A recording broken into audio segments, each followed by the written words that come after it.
இனிய தமிழ் நெஞ்சங்களுக்கு தமிழ் வணக்கம். திருக்குறள் அதிகாரம் 32 இன்னா செய்யாமை. குறள் 1.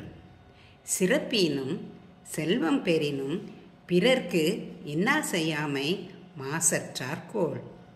சிறப்பை தருகின்ற பெரும் செல்வத்தை பெறுவதாக இருந்தாலும் பிறர்க்கு துன்பம் செய்யாதிருத்தலே மாசற்றவரின் கொள்கையாகும்.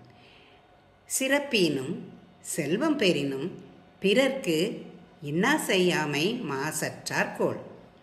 It is the determination of the great people not to cause sorrow to others, although they could by so causing obtain a very big wealth. சிறப்பினும் செல்வம் பெறினும் பிறர்க்கின்னா செய்யாமை மாசற்றார்கோள். நன்றி, வணக்கம்.